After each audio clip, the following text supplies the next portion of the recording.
Welcome to A Healthier, Happier You, the people working to make it happen. I'm Evan J. Cholfin from Luxhammer, where we help brands that help you live healthier. Today, I'm joined by Paul Scott, CEO of Health Alliance for Austin Musicians, who is revolutionizing healthcare access. His insights into healthcare innovation and community impact are invaluable for our audience. Paul, thanks for being here. Great to be here, Evan. What inspired the creation of HAAM? Yes, our origin story is based upon an incredible philanthropist in the community. Her name was Robin Shippers. And so she was on the board of one of our charity hospitals here, but she was also a music manager. And her husband was a philanthropist. His father was governor of Texas. So she was managing this musician and talking to him about running his business, and found out he really wasn't running his music business very well. And then at the same time, he was ill, and she was asking about how he was getting his health care, and found out he didn't have health insurance. And she went, "Well, that's just absurd. And like, how do you get comprehensive care?" And he goes, "I don't." And so then she started asking around other musicians and found out this was really a consistent and persistent problem across the musicians in the Austin area. And so she pulled together a great group of people to found HAM in 2005, including Ray Benson at Sleep at the Wheel, and a lot of key people in the community to found the organization. And so we partnered with our local charity hospital here, Seton, which is now Ascension Seton Hospital, St. David's Foundation, and some other local entities to start providing care. Within the first year, we served over 500 musicians. Wow, that's incredible. And now I understand you're working with 3,200 musicians. Yeah, so we have grown significantly over the years. Not only has our number of musicians that we serve has grown, but we know that our services have grown along with that, as we have seen more and more so living in Austin, where affordability is kind of a key issue, particularly around housing and just general cost of living. We know that our musicians are impacted not just by health insurance costs and premiums, but also related to dental needs that they have, as well as housing, basic needs, food. We saw a lot of this play out during the pandemic, when any income that was going into for musicians was eliminated and they didn't have an income stream. And that's where, particularly in the pandemic, we stepped in with focusing on basic needs. Yeah, absolutely. Well, it's great that you're there for them. What makes HAM's approach unique in healthcare accessibility? The first 5 to 10 years of our existence, we were really partnering with the charity hospital locally. So we were able to move people into their primary care and their other services, but it wasn't comprehensive insurance. And then when the Affordable Care Act was passed and implemented, that became the game changer about what we could provide to our musicians in a cost effective way. And the way that worked was that we would work with another entity in town called Foundation Communities to enroll them in plans that met their specific health needs. So we screen them, find out what their health needs are, make sure that they choose the right plan. And then with that, they're eligible for tax credits to really lower the cost of those premiums. And then in turn, we come in on the back end and assist additionally with those premiums so that they can have really low cost approach to comprehensive health care, not only for them as a musician, but if they have a family, for their family as well. And so we have moved from 2015 with only 15% of our musicians being insured to now it's 95% of our musicians have comprehensive health insurance. It's incredible. So, what would you say has been your most successful initiative recently? I would say that would be the most successful in terms of just getting more and more people enrolled into the Affordable Care Act. But I think most recently, we've looked what happens to those 5% that for whatever reason they can't get on insurance. They may fall into one of these loopholes in the current laws. And what we have done is partnered with our statewide chain, HEB grocery store, and they have launched a series of primary and wellness clinics in the Austin area. And we have partnered with them to provide a subscription primary care service to those uninsured musicians now, so they can get primary care as well as labs. And so we launched that about a year ago, and that really was a great um, uh, demonstration of the partnership model that we are built on. We work in partnership with the community. We don't duplicate services as in the community necessarily. And so we work in partnership, and that partnership yielded the ability of moving these people into care. And what's great about that, as we go into the second year, we have moved half of those people now into the Affordable Care Act coverage. So now they have even more comprehensive health coverage. Now that allows for spots to be opened up for more musicians to move into this primary care model with HEB. Now, I understand you work with a lot of different types of musicians. Maybe you can speak to that. Our primary audience is going to be musicians, DJs, and music teachers. And so we look at musicians, we're talking ranging from anyone that may be part-time with a symphony, to someone that's going to be performing live music at the various venues across the area. And so that's kind of the core group of folks that we are providing services to, and it's across all genres of music. It doesn't matter what kind of music you play.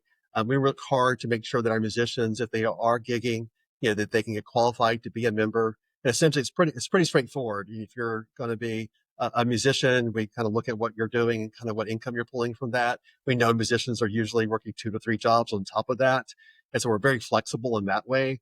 And then they have to live in the Central Texas area.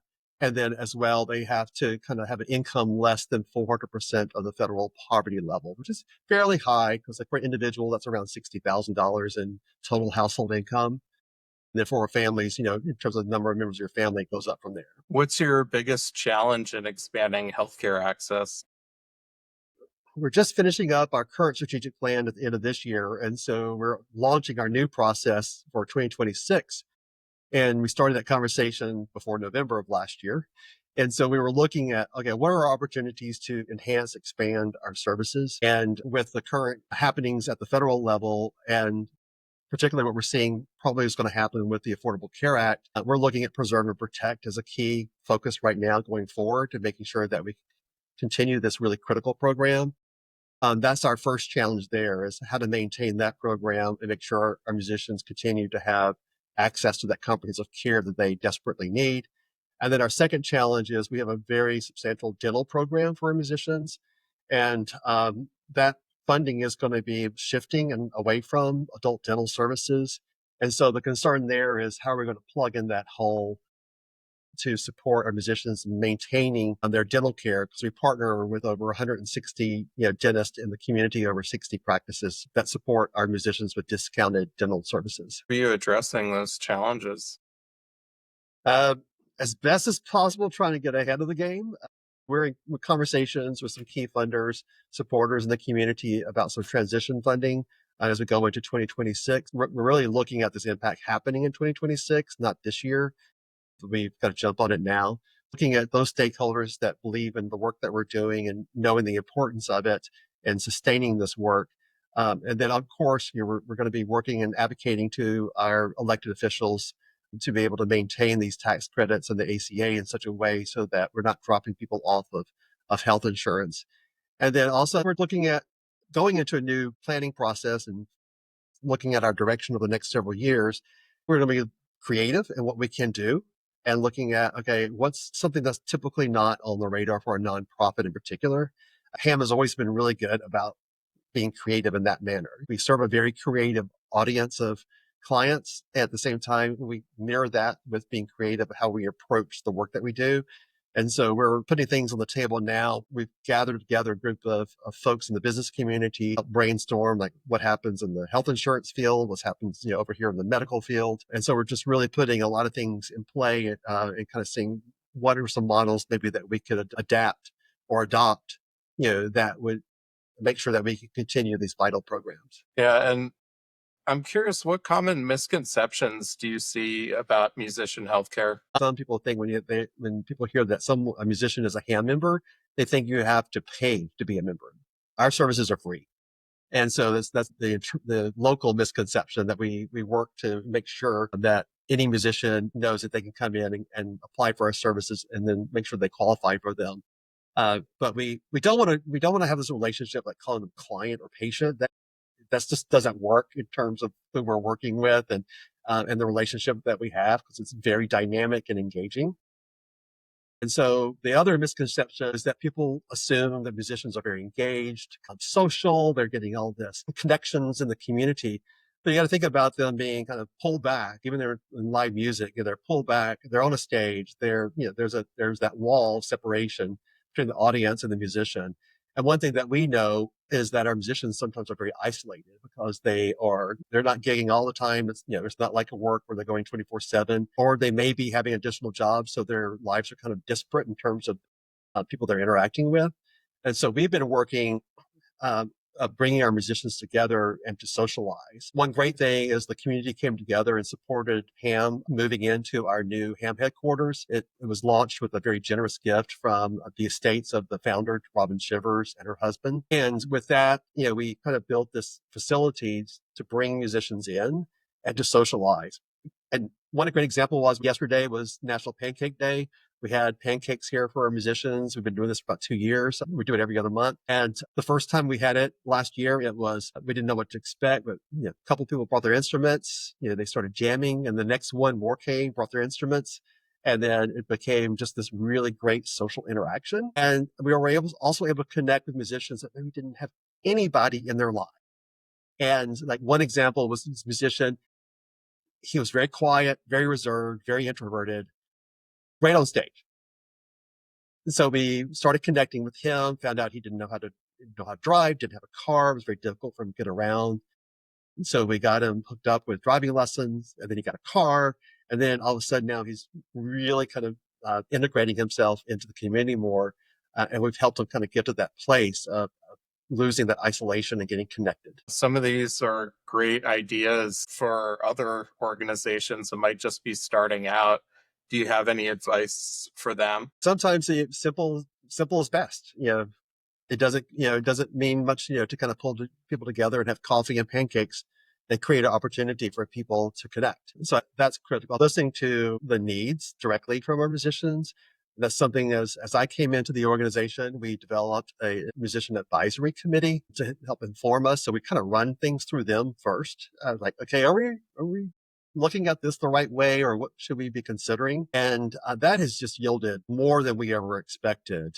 They are a great resource. We have an incredible group of musicians that are very intelligent, very engaged, and very committed to our mission and what it means for their community. And as a result of that, they've come to us with ideas to better shape and inform how we approach our work. That's the first thing that's really critical for any group that's looking to serve musicians in this way is obviously treat with respect and listen, and making sure that you are meeting their needs and not what you think their needs are. Yeah, definitely. And it's interesting you mentioned a lot of times that musicians could be isolated. I'm curious, what would be the biggest obstacle to reaching more musicians? Resources was one. And we've grown substantially in terms of our staffing, mainly with our focus on increasing our outreach. And so we had to seek funding for that from general funding, but also we were fortunate for some foundations to understand the importance of our work and the uniqueness of it. And so they have funded that.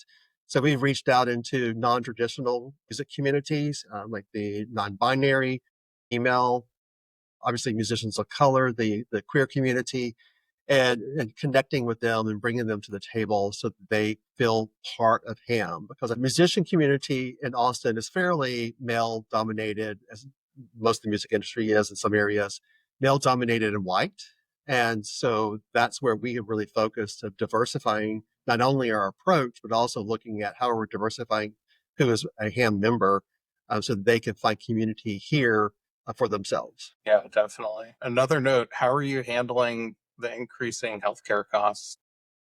Well, we always look with trepidation when we go into the open enrollment period with the Affordable Care Act. So we don't know what to expect. Some years, there's a huge premium increase. And so that means that we have to either maybe reduce the number of people we're serving or raise more money. We've chosen to raise more money usually if it's within our ability to.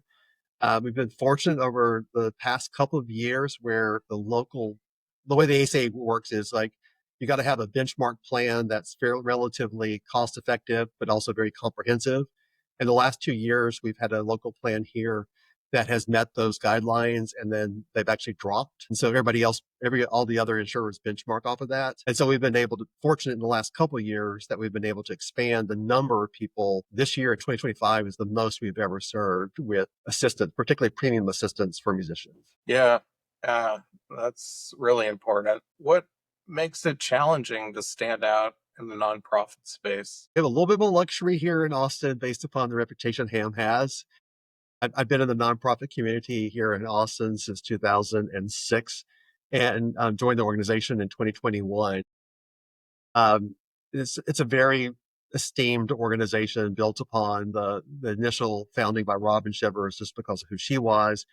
But then the subsequent leaders of the organization worked on developing that reputation in the community because Austin, the live music capital of the world. We're serving musicians. We're just part of the cultural identity of Austin. And I think as people move to Austin, they start learning about HAM and understand that we're integral to making sure that this live music and other music continues and supporting musicians. That's been critical for our success, is just really having that reputation of providing quality services that are intentional and respectful of our musicians. So, what are your impact goals for 2025? For 2025, our impact goals are going to be related around continuing to see, how can we sustain the current level of services that we're providing, looking at how do we expand those services. Our model is built on, we talked about this earlier, around partnerships with other entities in the community. So where can we partner with other entities to enhance the services we're providing? We have a great partnership with the YMCA here, and so our members can, get a good rate going in there to be healthy. And we have a partnership with a local eye group, Sharp Vision, where our musicians have access to free LASIK surgery. Our impact that we're looking at the end of 25 going into 2026 is kind of moving to the next level of our mission statement has been access to affordable healthcare. We pretty much are there. So what do we do with that mission? And so we're looking now is, okay, with that access, how are we helping our musicians actually get those services that care, whether it's preventative services, whether it's treating an issue that they've been diagnosed with, and making sure that we're helping them leverage that insurance to stay healthy or to get healthier. And then from there also is building relationships with the community for specialty care. That's the big gap right now for our musicians, is if they need very specialized services like a gastroenterologist or a musculoskeletal physician, those are the areas that we need to kind of build upon to give our musicians other options. Which services are you focused on expanding? We're looking at the wellness and prevention side of things as well. So, how do we enhance access to, let's say, massage therapy services would be one area. We already do that, but how do we increase that? One area that we're consistently looking at is like, how do we go deeper with our musicians is one option.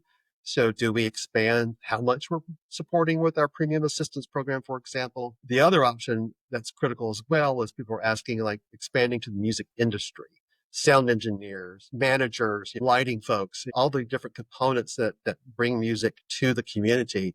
And that there's nothing there right now in Austin just because of capacity.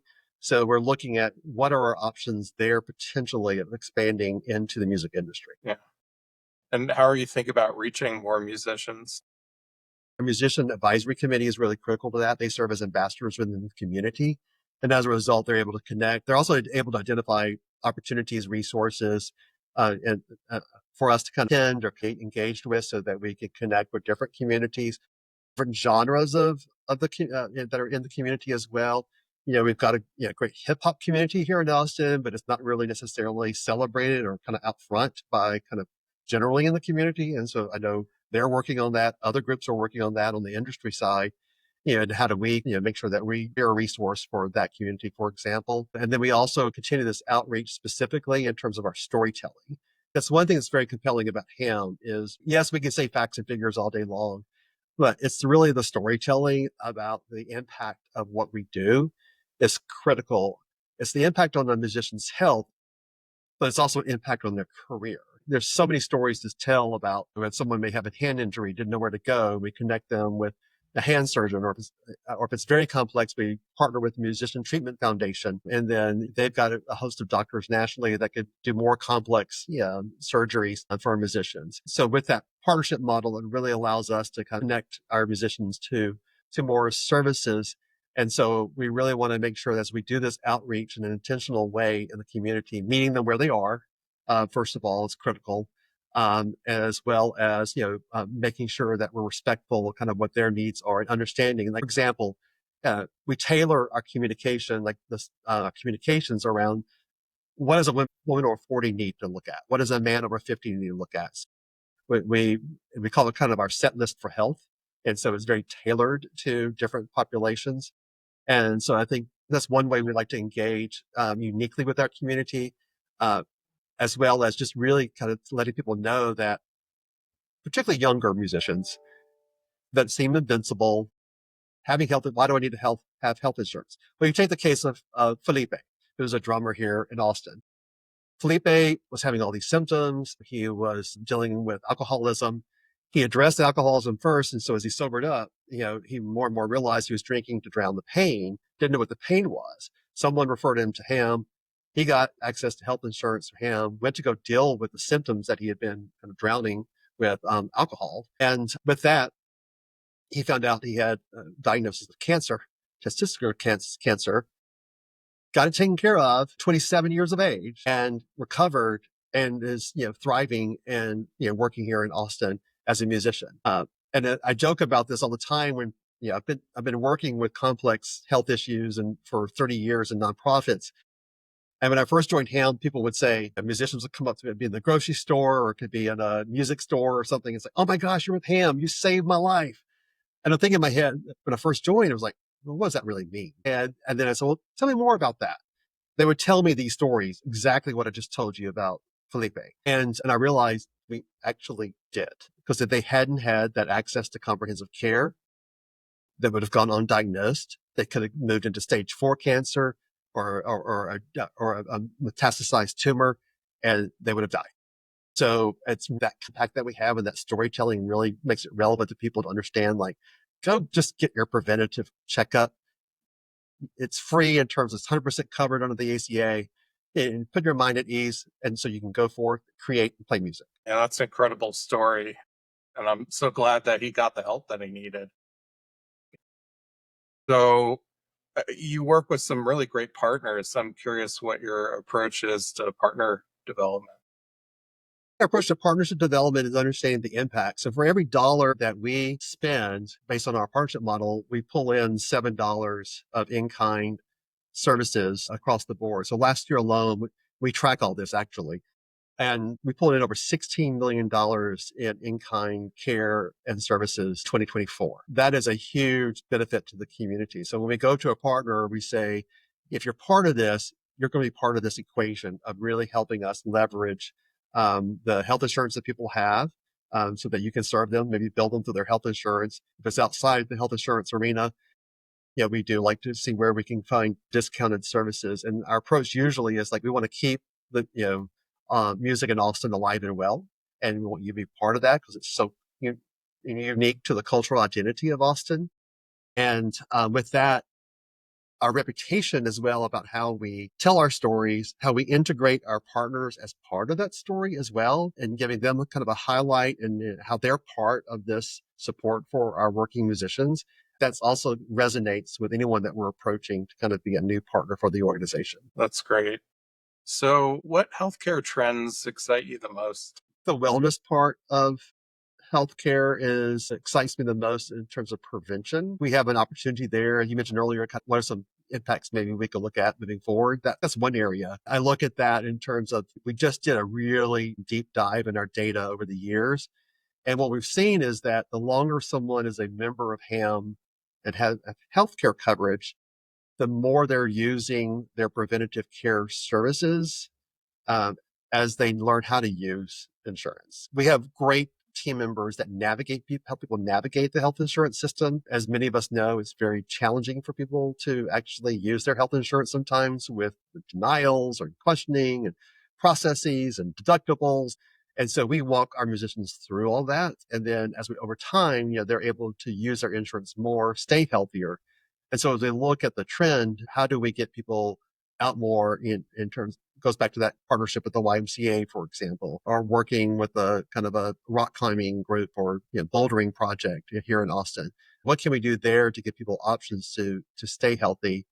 And I think the one thing that's really critical is mental health. So we really work with our musicians to understand that under the Affordable Care Act, mental health is to be covered. And so we help them, work to find a therapist, to help them. We also work with another organization in town called the Sims Foundation that focuses on mental and behavioral health as well. And that's the number one issue for our musicians. We do an annual survey every year, And with that, it's like 70% of our musicians are experiencing some sort of anxiety or depression. And I think that's a critical thing that we need to be looking at about how to alleviate that. That goes back to the socialization that we're trying to bring into our facility so that people get connected and not feel isolated, because that's one of the primary drivers around the depression. And then how do we work with them to kind of mitigate the anxiety and depression? Those are areas that we can also work on and enhance what we're doing. That's really important. So, 12 months from now, what would look like success to you? Success for me would be our premium assistance open enrollment program is healthy, that we have able to not only maintain the level of service we're providing to musicians, but we're able to expand upon that, maybe with a pilot project out into the industry, that we have found sustainable funding for our dental program, not only to sustain it, but also to expand it. Because currently, like last year, we ran out 10 weeks earlier of dental funds to support our musicians. Typically, we run out in August, we ran out in June. And this year, the trend line's even faster. And so with that, we'd love to be able to enhance that program so our musicians have access to that. The other is making sure that we're remaining fiscally solvent so that we can be prepared for any significant changes, particularly around if the rates go up on insurance, we're able to be prepared for that so that we can continue to support the programs at the same level year over year. And then, of course, we want our musicians to be healthy as the best outcome. It's amazing. Thank you so much. That's it for today's episode of A Healthier, Happier You, the people working to make it happen. A huge thank you to Paul Scott for sharing his insights and the amazing work that HAAM is doing to help people live healthier, happier lives. If you enjoyed this conversation, make sure to subscribe, leave a review, and share it with someone who could benefit. And if you're a brand or business making an impact in health, wellness, or personal care, we'd love to help you grow. Connect with me at luxhammer.com. Thanks for listening. Until next time, stay healthy, stay happy, and keep making a difference.